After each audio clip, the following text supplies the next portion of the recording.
ശ്രീ സായി സച്ചരിതം ഹേമദ് പാന്ത്. വിവർത്തനം ശ്രീ സായിദാസ്. അധ്യായം 37. ചാവടി ഘോഷയാത്ര. ശ്രീ മഹാഗണപതിക്ക് വന്ദനം. സരസ്വതീദേവിക്കും ശ്രീ ഗുരു മഹാരാജനും പരദേവതയ്ക്കും ശ്രീ സീതാരാമചന്ദ്രനും വന്ദനം. പരമ്പൊരുളാം സദ്ഗുരു ശ്രീ സായീശ്വരൻ്റെ തൃപ്പാദങ്ങളിൽ പ്രേമഭക്തിപൂർവം അടിയൻ്റെ പ്രണാമം. സായിയെ വർണ്ണിക്കാൻ ആർക്കു കഴിയും? അവിടുത്തെ ദിനചര്യകളും കർമ്മങ്ങളും വിവരിക്കുക എന്നത് അത്യന്തം ദുഷ്കരം തന്നെ. മൂർച്ചയേറിയ വാൾത്തലയിലൂടെ നടക്കുന്നതിന് തുല്യമാണത്. ചിലപ്പോൾ ആത്മനിഷ്ഠനായി അവിടുത്തെ കാണാം. അപ്പോൾ ബ്രഹ്മാനന്ദം കൊണ്ട് ദീപ്തമായിരിക്കും ശ്രീമുഖം. എല്ലാം ചെയ്തിട്ടും അതിലൊന്നും തനിക്ക് യാതൊരു പങ്കുമില്ലെന്ന ഭാവത്തിൽ വിരക്തിയോടെ ചില സമയം മാറി നിൽക്കുന്നതും കാണാം. ചിലപ്പോൾ ഒന്നും ചെയ്യാതെ മിഴികൾ കൂമ്പിയിരിക്കുന്നത് കാണാം.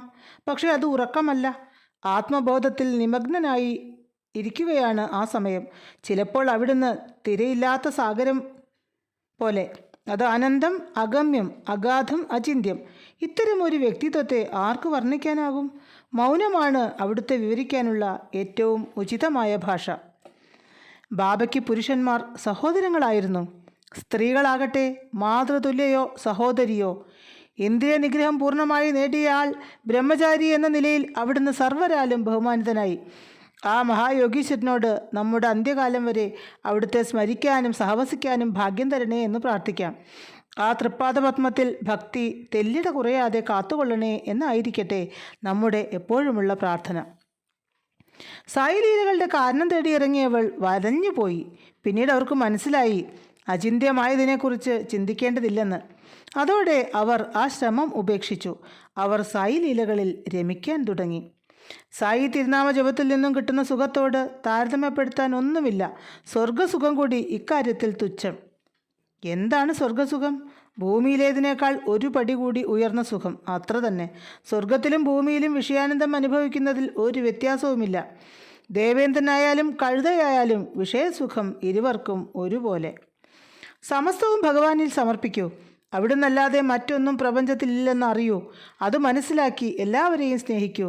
അങ്ങനെ മനവും ശരീരവും ഗുരുതൃപ്പാദത്തിൽ സമർപ്പിക്കണം. ഹാവൂ, അതിൽ നിന്നും ഉളവാകുന്ന ആനന്ദം അനുപമം, അക്ഷയം. നിങ്ങളുടെ മനസ്സിൽ അചഞ്ചല വിശ്വാസത്തിൻ്റെ സിംഹാസനം നിർമ്മിച്ച് അതിൽ സായിനാഥനെ വാഴിക്കൂ. ആ തിരുനെറ്റിയിൽ ശുദ്ധസ്നേഹത്തിൻ്റെ ചന്ദനച്ചാറ് പുരട്ടൂ. ആനന്ദ കണ്ണീരാൽ അവിടുത്തെ അഭിഷേകം ചെയ്യൂ. ആ കൃപാമൂർത്തി ഉടൻ തന്നെ പ്രസാദിക്കും. സായിയെ സ്വന്തമാക്കൂ. അതിനായി നിങ്ങളുടേതൊക്കെ അവിടത്തേക്ക് ഭക്തിപൂർവം, പ്രേമപൂർവം ഇത് സ്വീകരിക്കണേ എന്ന ഭാവത്തിൽ സമർപ്പിക്കൂ. സായി മാത്രമായിരിക്കണം ലക്ഷ്യം. ഹൃദയത്തിൽ സായി രൂപം, നാവിൽ സായി നാമം. അങ്ങനെ കാലം പോക്കുന്നവനെ സായി തന്നെ സദാ കാത്തു സംരക്ഷിക്കും. പാലിൽ വെണ്ണയുണ്ട്. പക്ഷേ വെണ്ണ വേണമെങ്കിൽ പാൽ ഉറയൊഴിക്കണം. അത് തൈരാകണം. തൈര് കടയണം. അപ്പോൾ വെണ്ണ കിട്ടും. ഇനി ഈ വെണ്ണ അഗ്നിയിൽ ചൂടാക്കിയാലേ നെയ്യ് ലഭിക്കൂ. ഇതേ വിധം തന്നെ മനസ്സിനെ പടിപടിയായി ശുദ്ധീകരിക്കുമ്പോൾ നമ്മിലുള്ള ആത്മാവിനെ സാക്ഷാത്കരിക്കാനാകും. ആ അവസ്ഥ സ്വായത്തമാകും വരെ ഭക്തി കൈവിടരുത്. ദൃഢമായി ഉറപ്പിച്ച ഭക്തി എന്ന അടിസ്ഥാന ശില ഉണ്ടെങ്കിലേ ആത്മജ്ഞാനമാകുന്ന മഹാക്ഷേത്രം നിർമ്മിക്കാനാവൂ. ധർമ്മനിരതമായി ജീവിക്കുക. ശരീരം നിലനിർത്താൻ മാത്രം ആഹരിക്കുക. അതിൽ തൃപ്തനായിരിക്കുക. വീടിനോടും കുടുംബത്തോടും ആഗ്രഹമില്ലാത്ത അവസ്ഥ. ഇങ്ങനെയുള്ള അവസ്ഥ വളരെ ധന്യമാണ്.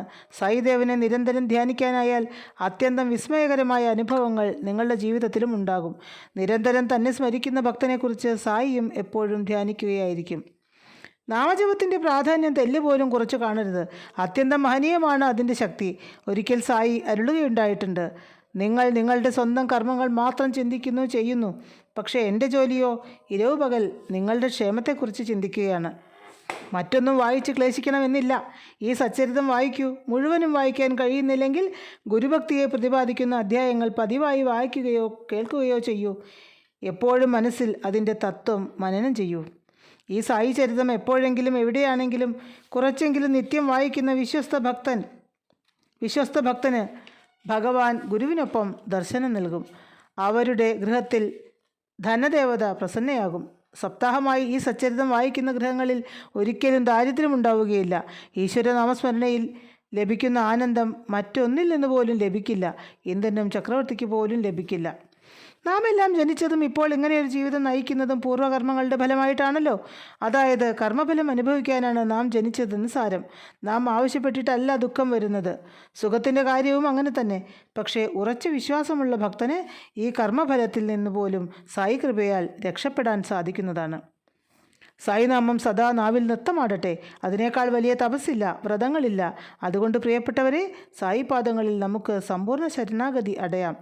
ആ തൃപ്പാദങ്ങളിൽ ആശ്രയിച്ചാൽ നാം ശക്തരാകും, നമ്മിലെ കഴിവും വർദ്ധിക്കും. അതിൻ്റെ ഏറ്റവും വലിയ തെളിവ് ഈ ഞാൻ തന്നെ. സായി എന്നിലൂടെ എഴുതിയില്ലായിരുന്നുവെങ്കിൽ ഇങ്ങനെയൊരു മനോഹരമായ കൃതി ഉണ്ടാകുമായിരുന്നോ? അവിടുന്ന് ബുദ്ധി നൽകിയില്ലായിരുന്നെങ്കിൽ അവിടുത്തെ അത്ഭുത ദിവ്യചരിതം എഴുതാൻ എനിക്ക് എങ്ങനെ സാധിക്കും? നമുക്കിനി സായിനാഥൻ്റെ ചാവടി എഴുന്നള്ളിപ്പ് തുടങ്ങിയ കാര്യങ്ങൾ വായിക്കാം. സായി കഥകൾ കേൾക്കുക, ധ്യാനിക്കുക. ജീവിതം ധന്യമാകാൻ അതുമാത്രം മതി. ബാബയുടെ ഉറക്കത്തിനൊരു ചിട്ടയുണ്ട്. ഇന്ന് മസ്ജിദിലാണെങ്കിൽ നാളെ ഉറങ്ങുന്നത് ചാവടിയിൽ. അതായത് ഒന്നിടവിട്ട ദിവസങ്ങളിൽ അവിടുന്ന് ചാവടിയിൽ ഉറങ്ങി മഹാസമാധി വരെ ഇങ്ങനെയായിരുന്നു ബാബയുടെ ദിനചര്യ. 1909 ഡിസംബർ 10 മുതൽ ഭജനയും പൂജയും ചാവടിയിൽ ആരംഭിച്ചു. ചാവടിയിലെ ആചാരം ശ്രദ്ധിക്കൂ. ചാവടി എന്നത് മസ്ജിദിനടുത്തുള്ള 2 മുറികൾ മാത്രമുള്ളൊരു കെട്ടിടമാണ്. ചാവടി ആഘോഷത്തിൻ്റെ സമയമാകുമ്പോൾ ഭജന സംഘം മസ്ജിദിലെത്തും. ഭക്തജനങ്ങളോടൊപ്പം അവർ മസ്ജിദിൻ്റെ മുറ്റത്തിരുന്ന് ഭജന തുടങ്ങും. അവരുടെ പുറകിൽ അലങ്കരിക്കപ്പെട്ട മനോഹരമായ രഥം കിടപ്പുണ്ടാകും. അതിൻ്റെ വലതുഭാഗത്ത് തുളസി വൃന്ദാവനം. ഭജന തുടങ്ങുമ്പോൾ സായീശ്വരൻ മുന്നിൽ വന്നിരിക്കും. വാദ്യോപകരണങ്ങളുടെ അകമ്പടിയോടെ സ്ത്രീകളും പുരുഷന്മാരും ആ ദിവ്യസന്നിധിയിൽ ഭജനയിൽ മുഴുകുകയായി. ശക്തിയേറിയ വലിയ കാന്തം പോലെയാണ് സായീശ്വരൻ. അവിടുന്ന് ഭക്തജനങ്ങളാകുന്ന ഇരുമ്പിൻ കഷ്ണങ്ങളെ അവർ പോലും അറിയാതെ തന്നരികിലേക്ക് വലിച്ചെടുപ്പിക്കുകയാണ്. ഭക്തന്മാരിൽ ചിലർ തീവെട്ടി എന്തുന്നു. ആ സമയം ചിലർ പല്ലക്ക് മോടി പിടിപ്പിക്കാനുള്ള ശ്രമത്തിലായിരിക്കും. ഓരോരുത്തരും ഓരോ തരം സേവയിൽ. അപ്പോഴേക്കും മസ്ജിദിന് ചുറ്റും വിളക്ക് കൊടുത്തു. അത്യാകർഷകമായ കാഴ്ചയാണത്. ഈ സമയം ബാബയുടെ പ്രിയപ്പെട്ട കുതിര ശ്യാമകർണൻ സർവാലങ്കാര വിഭൂഷിതനായി വാതിലിനരികിൽ നിൽപ്പുണ്ടായിരിക്കും. മസ്ജിദിന് ചുറ്റും ദീപങ്ങൾ ജ്വലിക്കുന്നുണ്ടായിരിക്കും. ഇങ്ങനെ എല്ലാം മനോഹരമായി ഒരുങ്ങി നിൽക്കുമ്പോഴാണ് താത്യാപ്പട്ടിയിൽ മറ്റു ഭക്തന്മാരോടൊപ്പം വരുന്നത്. താത്യ കൈപിടിച്ച് എഴുന്നേൽപ്പിക്കും വരെ സായീശ്വരൻ ശാന്തനായി അവിടെ തന്നെ ഇരിക്കും. താത്യ ബാബയെ മാമൻ എന്നാണ് വിളിക്കുക. അത്രയേറെ അടുപ്പമായിരുന്നു അവർ തമ്മിൽ. കഫനിയും ധരിച്ച് ദണ്ടും പുകയിലോടുകൂടിയ കളിമൺ കുഴലും എടുത്ത് തോളിലൊരു വസ്ത്രമിട്ട് ബാബ യാത്രയ്ക്കൊരുങ്ങും. പോകാൻ തുടങ്ങുമ്പോൾ വലതുകാൽ കൊണ്ട് വിറകുകെട്ട് പിന്നിലേക്ക് തള്ളിമാറ്റും. വലതു തൃക്കൈയാൽ ദീപം അണയ്ക്കും. പിന്നെ സായിനാഥൻ പുറപ്പെടുകയായി. ഈ സമയം വാദ്യോപകരണങ്ങൾ വായിക്കാൻ തുടങ്ങും. രാജാതിരാജൻ്റെ എഴുന്നള്ളിപ്പിന് കരിമരുന്ന് പ്രയോഗത്താൽ രാത്രിയിലെ ആകാശം വർണ്ണാഭമാവുകയായി. തീവെട്ടികൾ ഉജ്ജ്വലമായി പ്രകാശിക്കുകയായി. കൊമ്പും കുഴൽനാദവും ഉയരും. പടഹധ്വനികൾ കേട്ടു തുടങ്ങും. ഭക്തജനങ്ങൾ ആനന്ദപൂർവ്വം ഭജന പാടുന്നു. ചിലർ ആനന്ദ നൃത്തം ചവിട്ടുന്നു. സ്ത്രീകളും കുട്ടികളും പുരുഷന്മാരും ബാബാ ഭജന പാടിക്കൊണ്ട് മെല്ലെ നീങ്ങാൻ തുടങ്ങി. ഭക്തന്മാരിൽ ചിലർ കൊടികളേന്തിയിട്ടുണ്ട്. മറ്റു ചിലർ ഭഗവാന്റെ ഇരുവശത്തു നിന്നും ചാമരം വീശി നടക്കുന്നു. ബാബ മെല്ലെ ഒതുക്കുകല്ലിന്മേൽ തൃപ്പാദം വെച്ചതോടെ ശരണമന്ത്രം വിളി ഉയർന്നു. വിരിച്ചിട്ട പരവതാനിയിലൂടെ മഹാപ്രഭു എഴുന്നള്ളുകയാണ്. താത്യാ സാഹബ് അവിടുത്തെ ഇടതു തൃക്കരത്തിൽ പിടിച്ചു. മാലാസമിതി വലതു തൃക്കരം ഗ്രഹിച്ചു. ബാബു സാഹേബ് ജോഗ് ശിരസിന് മുകളിൽ വെൺകൊറ്റക്കുട പിടിച്ചു നടന്നു. മുന്നിൽ അലങ്കരിച്ച ശ്യാമകർണൻ സായിദേവനെ എതിരേറ്റ് നടക്കുന്നു. അവൻ്റെ കാലിൽ കെട്ടിയിരുന്ന മണികൾ അത്ഭുതമായി മധുരമായി ശബ്ദിച്ചുകൊണ്ടിരുന്നു. തിരുനാമഘോഷങ്ങളാൽ ആനന്ദം നിറഞ്ഞ അന്തരീക്ഷം. ആഹ്ലാദ തിരുമാലകൾ ആഞ്ഞടിക്കുന്നു. ഈ മഹനീയമായ ഗംഭീരമായ ചാവടി ഘോഷയാത്രയെ ഉപമിക്കാൻ മറ്റൊന്നുമില്ല. സായീശ്വരൻ ചാവടിയുടെ മുന്നിലെത്തി നിന്നു. തിരുമുഖം വിളങ്ങി. ഉദയസൂര്യകാന്തി അതിൽ നിന്നും പ്രവഹിച്ചു കൊണ്ടേയിരിക്കുന്നു. ഹൗ, എന്താണ് സൗന്ദര്യം, സൗമ്യത! അത് കാണാൻ കഴിഞ്ഞ കണ്ണുകൾക്ക് പിന്നെ എന്താണ് ത്രിഭുവനങ്ങളിലും കാണാനുള്ളത്? ബാബ വടക്കോട്ട് തിരിഞ്ഞു നിന്നു. ധ്യാനനിരതനെന്ന് തോന്നും കണ്ടാൽ. അവിടുന്ന് വലതു തൃക്കരം പ്രത്യേക താളത്തിൽ രീതിയിൽ മേലോട്ടും താഴോട്ടും ചലിപ്പിക്കുന്നു. ആരെയോ മാടി വിളിക്കും പോലെ. മഹാഭക്തനായ ദീക്ഷിത്ത് ഈ സമയം വെള്ളിപ്പാത്രത്തിലേന്തിയ പുഷ്പങ്ങൾ എടുത്ത് തിരുശരീരത്തിൽ പ്രേമപൂർവ്വം അർച്ചന നടത്തി. കാക്കാ സാഹിബ് ആകട്ടെ കുങ്കുമത്തിൽ മുക്കിയ റോസാതലങ്ങൾ വർഷിക്കുകയാണ്. ഭക്തന്മാരുടെ പ്രേമം കണ്ട് സായിനാഥൻ്റെ മുഖം ഒന്നുകൂടി ദീപ്തമായി. പുഞ്ചിരി തൂകുന്ന തിരുമുഖം ദർശനം നടത്തുന്നവൻ്റെ ആശ്രയിക്കുന്നവരുടെ സമസ്ത ദുഃഖങ്ങളും ചാമ്പലാക്കുന്ന ദിവ്യദർശനം. ആ ദർശനത്തോടെ തങ്ങൾക്കെല്ലാം പുനർജന്മം ലഭിച്ച പോലെ ഭക്തന്മാർക്ക് തോന്നി. ചില സമയങ്ങളിൽ മാലസപതി ആവേശം പൂണ്ട് നൃത്തം വയ്ക്കാറുണ്ട്. പക്ഷേ ബാബ അചഞ്ചലനായി ഏകാഗ്രചിത്തനായി നിൽക്കുന്നത് കണ്ട് ആരും അത്ഭുതപ്പെടും. വളരെ വളരെ മെല്ലെയാണ് ബാബ നടക്കുക. ഭക്തസമൂഹം ആ പ്രേമസ്വരൂപത്തെ ഭക്തിപൂർവ്വം മെല്ലെ അനുധാവനം ചെയ്തു. ബാബ ചാവടിയിലേക്ക് കയറും മുമ്പ് താത്യ അവിടത്തേക്കുള്ള ഇരിപ്പിടം ഒന്നുകൂടി ഒരുക്കി വയ്ക്കും. ചാരിയിരിക്കാനായി നീണ്ട തലയിണ പുറകിൽ വയ്ക്കും. ചാവടി അതിമനോഹരമായി അലങ്കരിച്ചിട്ടുണ്ട്. അനേകം ശാഖകളോടുകൂടിയ തൂക്കുവിളക്കുകളിൽ നിന്നും പൊഴിയുന്ന പ്രഭ അവിടെ സ്ഥാപിച്ചിട്ടുള്ള കണ്ണാടികളിൽ തട്ടി അവിടെ മുഴുവൻ പ്രഭാപൂരിതമായിരിക്കുന്നു. ബാബ ചാവടിയിലേക്ക് കയറി. പ്രേമഭക്തിപൂർവ്വം ഭക്തന്മാർ തനിക്ക് വേണ്ടിയൊരുക്കിയ ആസനത്തിൽ ബാബ ഇരുന്നു. ചിലർ വിലയേറിയ വസ്ത്രങ്ങൾ അവിടുത്തെ ധരിപ്പിച്ച് ആനന്ദിച്ചു. ചിലർ പൂജ നടത്തി, പുഷ്പാർച്ചന ചെയ്തു. ചില ഭക്തന്മാർ മറ്റു ചിലർ ആരതിഗീതം ഉറക്കെ പാടി.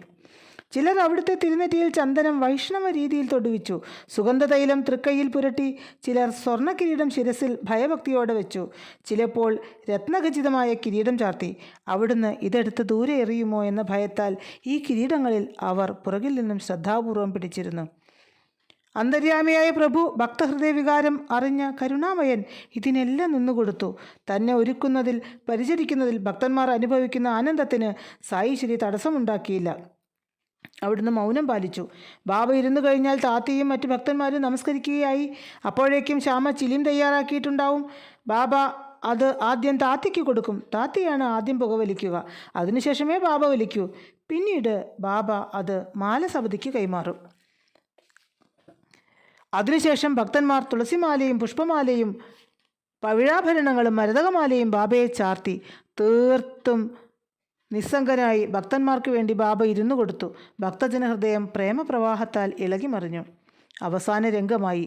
ബാപ്പു സാഹേബ് ജോഗ് ബാബയ്ക്ക് ആരതി എടുക്കാൻ തുടങ്ങി. അതോടൊപ്പം വാദ്യസംഗീതവും ഉയർന്നു. ആരതി കഴിഞ്ഞ് ഭക്തന്മാർ ഓരോരുത്തരായി വന്ന് നമസ്കരിച്ച് മടങ്ങിക്കൊണ്ടിരുന്നു. താത്യ സാഹേബ് യാത്രയ്ക്കൊരുങ്ങവേ അവിടുന്ന് അരുളി, എന്നെ പരിപാലിക്കുക. ബാബ വീണ്ടും അവിടുന്ന് പറഞ്ഞു, എങ്കിൽ പോകൂ. പക്ഷേ രാത്രി ഇടയ്ക്ക് വന്ന് എൻ്റെ കാര്യങ്ങൾ ശ്രദ്ധിക്കണം. ശരി തന്നെ എന്ന് താത്യ വിഭുവിന് ഉറപ്പ് നൽകി. പിന്നെ വീട്ടിലേക്ക് യാത്രയായി. എല്ലാവരും പോയി കഴിഞ്ഞാൽ ബാബ തൃക്കയ്യാലെ ഭാണ്ഡമഴിക്കും. കിടക്കാനുള്ള വിരിപ്പ് തയ്യാറാക്കും. ഒന്നിനു മുകളിൽ ഒന്നൊന്നായി 50 60 വിരിപ്പുകൾ, തൂമഞ്ഞ നിറമുള്ള വിരിപ്പുകൾ. പിന്നെ മെല്ലെ അവിടുന്ന് അതിൽ കിടക്കുകയായി, വിശ്രമിക്കുകയായി. പ്രിയമുള്ളവരെ, നമുക്കും വിശ്രമിക്കാം. ഈ ചാവടി ഘോഷയാത്ര സ്മരിച്ചുകൊണ്ടായിരിക്കട്ടെ നമ്മുടെ വിശ്രമം. 37-ാം അധ്യായം സമാപ്തം. ഓം അസഹായ സഹായായ നമഃ.